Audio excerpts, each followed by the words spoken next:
Kita dijajah oleh Belanda hampir 350 tahun. Sekarang kita dijajah oleh Cina. Sampai akhirnya muncul sebuah foto viral di medsos. Itu dulu ketika Indonesia dijajah selama 350 tahun, itu ada foto orang bulenya, yang bule Pak, londo bule gitu ya, itu 2 orang. Sing londo ireng ratusan di belakangnya. Itu bisa kita langsung bisa menganalisis. Berarti kenapa penjajahan Belanda begitu lama sampai 350 tahun di Indonesia? Ternyata bisa kita analisis pengkhianat-pengkhianat bangsa di Indonesia dulu itu lebih banyak daripada penyelamat bangsa. Sehingga begitu lama kita dijajah oleh Belanda. Nah, Allah mengabarkan dalam surah Al-Fat ayat 23, A'udzubillahi minasyaitonir rajim. Sunnatullahi allati qad khalat min qabl. Wa lan tajid sunnahi tabdila. Jadi kata Allah, sunnatullah itu berlaku sejak dulu dan kalian tidak pernah melihat menyaksikan perubahan akan sunnatullah. Artinya apa? Allah mengabarkan bahwa sejarah akan berulang. Ini Allah sendiri yang mengabarkan sejarah akan berulang, yang membedakan warna dan kualitasnya. Coba, kalau dulu kita dijajah oleh Belanda karena banyaknya pengkhianat di Indonesia. Nah sekarang sejarah berulang enggak? Berulang. Ketika imperialisme Cina mulai mencengkeram Indonesia, ternyata pengkhianatnya lebih banyak juga daripada penyelamat bangsa. Inilah. Jadi sejarah berulang. Kalau dulu kata Pak Karno, kami melawan penjajah Belanda, tapi kalian nanti akan melawan bangsa sendiri. Benar enggak? Itu. Ini terjadi.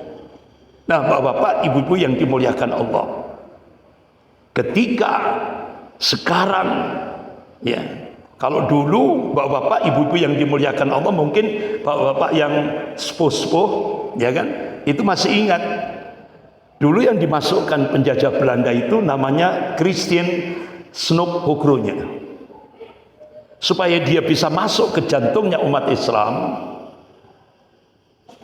Dia casingnya dirubah. Dia pakai gamis, pakai sorban, pakai kopiah hitam. Namanya diganti Abdul Ghaffar. Nah, kira-kira diterima enggak oleh umat Islam pada saat itu? Diterima. Bahkan dianggap, karena dia ngomong, dia sudah wira-wiri ke Mekah, akhirnya dianggap sebagai ulama. Padahal dia orang kafir yang kafir. Apa kafir yang kafir ini? Jadi kebenarannya terhadap itu sampai dihubung, diterima.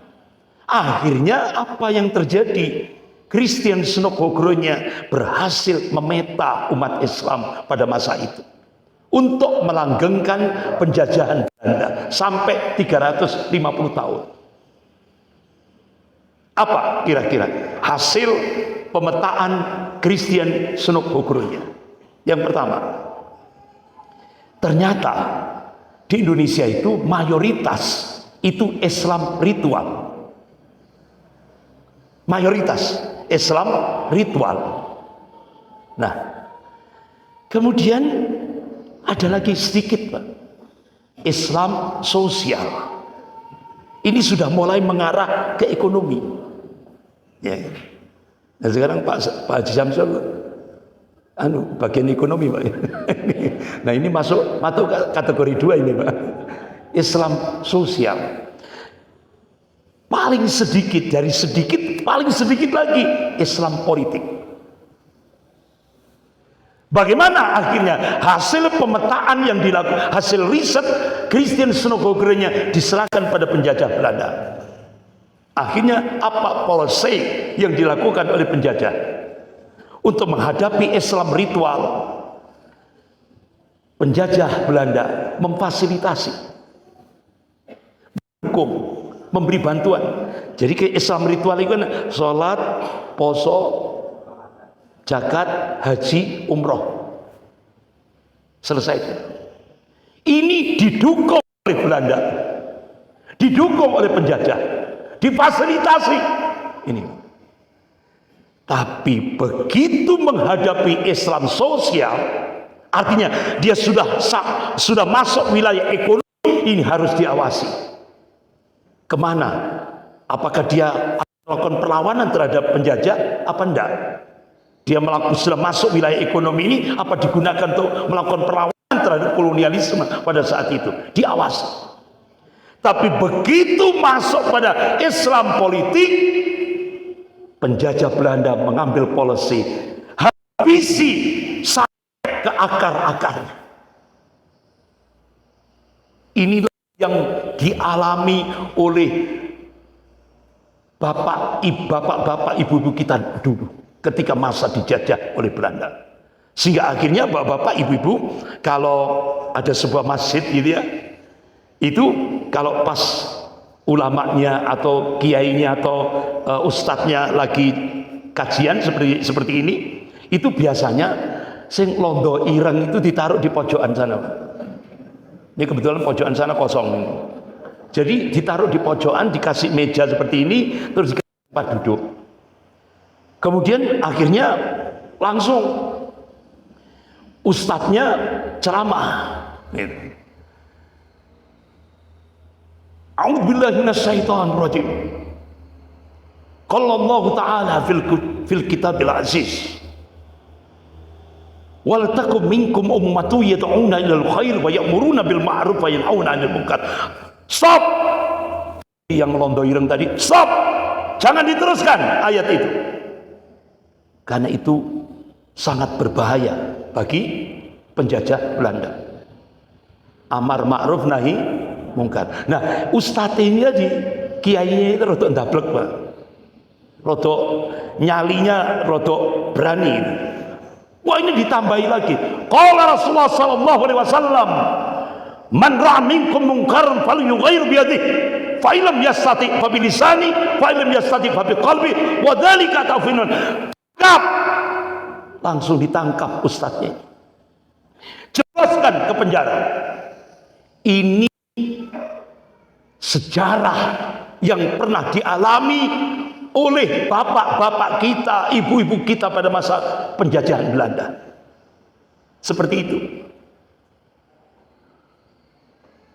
Bagaimana ketika menghadapi dakwah Islam pada masa itu. Nah, sekarang sejarah berulang. Kalau dulu ketika dijajah Belanda, itu istilahnya irtidat, pemurtatan atau deislamisasi. Kalau sekarang deradikalisasi. Makanya stigma radikal itu hanya hantu yang diciptakan oleh imperialisme Cina untuk menjadikan umat Islam menjadi musuh number one. Benar? Nah, itu. Sehingga sekarang langsung, ya Allah, saya cukup kaget sekali ketika bersama Ustadz Ahmad Musta'in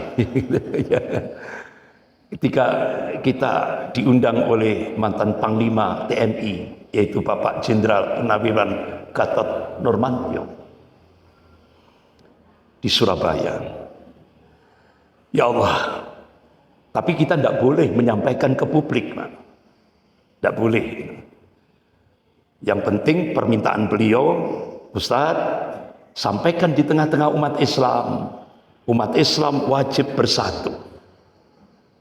Selamatkan negara kesatuan Republik Indonesia ini. Loh, kenapa? Karena benteng terakhir NKRI ini adalah umat Islam. Bagaimana TNI? TNI sudah dikunci dengan Undang-Undang nomor 34 tahun 2004. TNI sudah tidak boleh lagi masuk wilayah sospot. Makanya kemarin beberapa waktu yang lalu uji coba kan, kira-kira undang-undang itu masih digunakan apa enggak? Akhirnya Jenderal Pangdam Siliwangi, Jenderal Kunto, mencoba memberikan statement. Kalau Pilpres 2024 terjadi kecurangan, TNI akan turun gunung, langsung dicopot. Ya kan? Langsung dicopot. Berarti Undang-Undang nomor 34 tahun 2004 itu masih berfungsi. Kenapa ini bisa terjadi? Dampak daripada umat Islam di Indonesia buta politik. Ini implikasinya ini. Kenapa? Mereka paham imperialisme Cina itu paham. Pilar Indonesia itu ada dua, TNI dan umat Islam. Nah, untuk melemahkan Indonesia, TNI dulu yang dikunci, baru umat Islam. Makanya benteng terakhir NKRI ini adalah umat Islam. Akhirnya bapak-bapak, ibu-ibu, saya pulang ke rumah malam hari nangis. Nangisnya apa? Apa yang dipresentasikan oleh mantan Panglima TNI Bapak Jenderal Penuh Gatot Nurmantio. Ya Allah, saya sampai, ya Allah, gimana nanti nasib anak cucu kami, ya Allah. Kenapa Pak? Selangkah lagi Indonesia akan menjadi negara komunis. Selangkah lagi. Ini serius loh Pak. Bukan hal yang sepele, ini serius. Apalagi dulu sudah pernah saya sampaikan, begitu Indonesia berubah kiblat ke Cina, muncul sebuah nota diplomatik rahasia yang dibongkar oleh Snowden, pakar intelijen dunia. Isinya apa? Kementerian Luar Negeri Cina, Kementerian Luar Negeri Amerika akan melakukan akselerasi percepatan menjadikan Indonesia menjadi sebuah negara sekuler. Nah, kalau nanti Indonesia berhasil menjadi sebuah negara sekuler, ini entry point, pintu masuk bangkitnya komunis. Ini teori politiknya seperti itu. Nah, kira-kira sudah bangkit apa belum? Sudah. Ini Pak, Profesor Salim Said, guru besar ilmu politik dan militer Universitas Indonesia, beliau memberikan statement dalam video pendek di medsos. Kader-kader komunis sekarang ini yang duduk di pemerintahan, bahkan hampir 200 lebih menguasai parlemen, ya kan? Itu sudah melakukan balas dendam kepada umat Islam dengan menggunakan kekuasaan. Sudah. Coba kita diperintah ikra, baca realitas kehidupan ini. Bapak-bapak, ibu-ibu yang dimuliakan Allah. Karena Cina melakukan strategi politik Lebensraum, penguasaan dunia. Coba dengan proyek, ambisi proyek besarnya One Belt One Road, itu menjangkau 65 negara masuk Indonesia, bahkan 70% populasi dunia. Makanya kenapa tokoh-tokoh ulama kita sudah memberikan warning, apakah nanti Indonesia akan seperti Tibet? Karena kronologisnya sama di Indonesia, sama, memberikan bantuan hutang, pembangunan infrastruktur, ya kan? Sama dengan Tibet seperti di Indonesia. Akhirnya Tibet sampai hari ini sudah dikuasai Cina. Bahkan pemimpin spiritual Tibet, Dalai Lama, diusir dari Tibet. Bahkan tokoh-tokoh ulama kita sudah memberikan statement, apakah Indonesia nanti akan diperlakukan seperti Angola. Angola itu negara di kawasan Afrika yang umat Islamnya luar biasa. Tapi begitu Cina hampir memperlakukan Angola seperti Tibet dan seperti Indonesia, tahap demi tahap Cina melakukan intervensi masuk pada parlemen, sehingga akhirnya diketok palu, Islam haram hukumnya di Angola.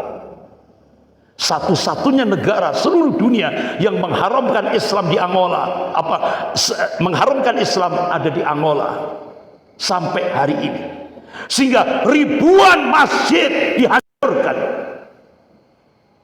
lembaga-lembaga pendidikan Islam dihancurkan, sampai umat Islam sholat di lapangan ditembak. Inilah yang terjadi di Angola. Apakah nanti Indonesia nanti dibuat seperti Angola? Ini tanya. Apalagi dua pakar intelijen dunia, dua pakar strategi perang dunia, Peter Warren dan August Cole, ketika melakukan riset di Indonesia, akhirnya dipublish. Mereka sudah berani diprediksi tahun 2030 di Indonesia akan terjadi bencana geopolitik. Apa bencana geopolitik? Artinya Indonesia tidak lagi punya kedaulatan. Diprediksi 2030 sudah tidak ada lagi Indonesia. Yang ada adalah Indo-Cina. Bagaimana respon terutama kalangan militer?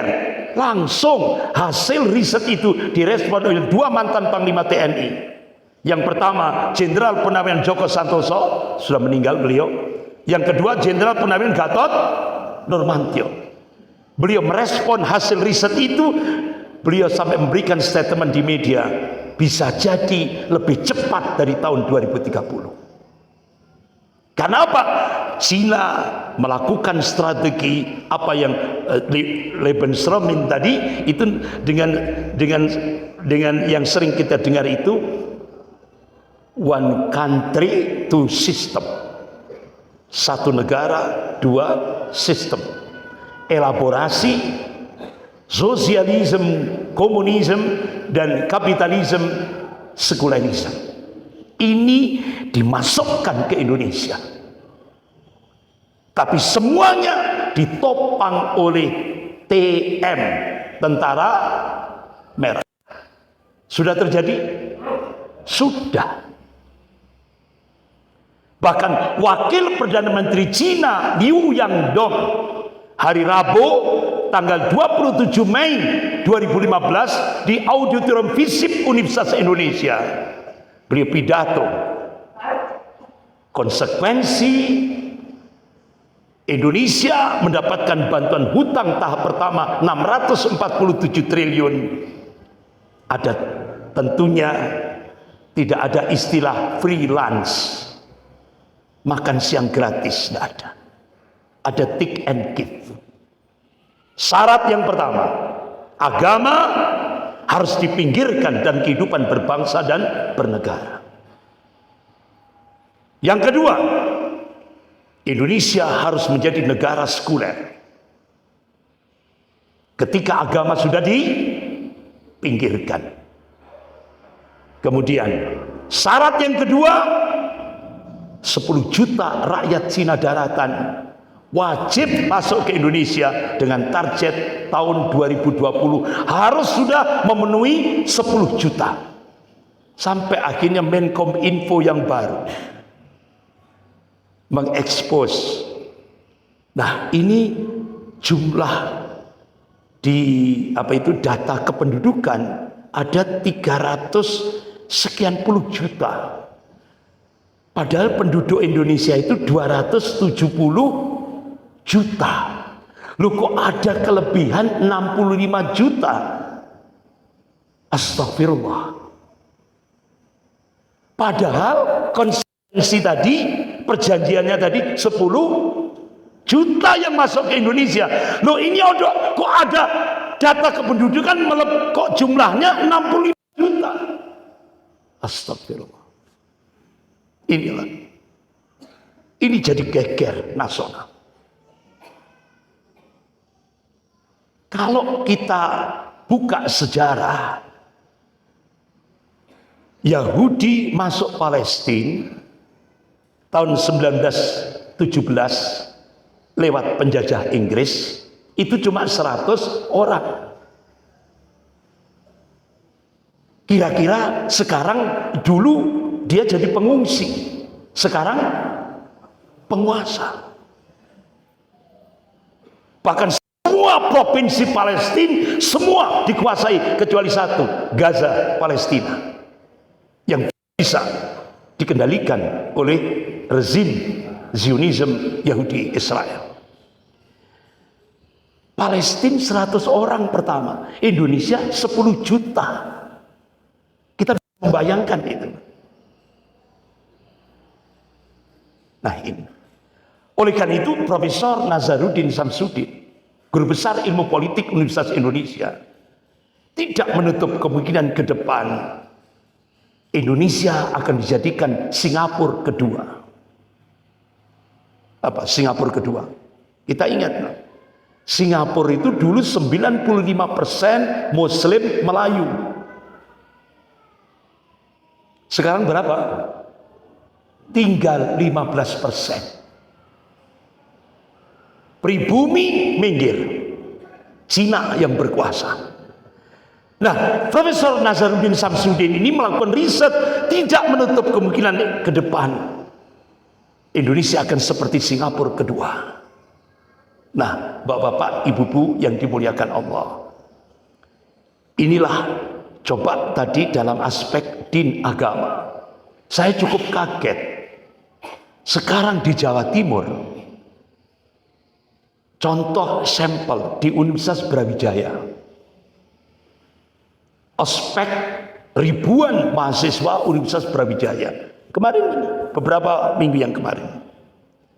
Kemudian dari Kepala Densus Kasat Densus 88 wilayah Jawa Timur diundang untuk memberikan presentasi di depan mahasiswa ribuan mahasiswa baru Universitas Brawijaya. Disampaikan di slide. Jadi sekarang yang disebut kitab-kitab rujukan teroris di Indonesia itu yang disampaikan oleh Kasat wilayah Jawa Timur Densus 88 itu adalah kitab Tauhid dan kitab Usul Thalatha. Coba, ini masalah serius bagi kita. Tidak menutup kemungkinan ke depan, tidak lagi kita akan dihabisi dalam aspek akidah. Karena sekarang Kasat Densus 88 wilayah Jawa Timur menyampaikan di ribuan mahasiswa baru Universitas Brawijaya PowerPoint itu kitab Tauhid dan kitab Usul Thalatha itu sudah disampaikan resmi, ini rujukan teroris di Indonesia. Coba, kitab Tauhid yang itu sudah standar kita sebagai seorang Muslim, ya kan? Untuk mengilmui bagaimana Tauhid yang itu menjadi fondasi akidah kita, sekarang disebut buku teroris. Kitab Usul Thalatha, Ma'rifatullah, Ma'rifatul Rasul, Ma'rifatul Islam, itu sekarang masuk kategori yaitu kitab teroris. Berarti Pak, ke depan gerakan sekularisasi ini akan semakin terstruktur, sistematis dan masif sekali, bahkan mungkin brutal bisa terjadi. Ini Bapak-bapak, ibu-ibu yang dimuliakan Allah. Dan mungkin menurut Bapak Ibu ini rodok senep gitu. Apa mana ibu-ibu senep gitu. Ya kan? Tapi kalau menurut saya, Pak, ini tanda-tanda sofatul Islamiyah akan terjadi. Tanda-tanda Allah akan bangkitkan umat Islam di Indonesia ini.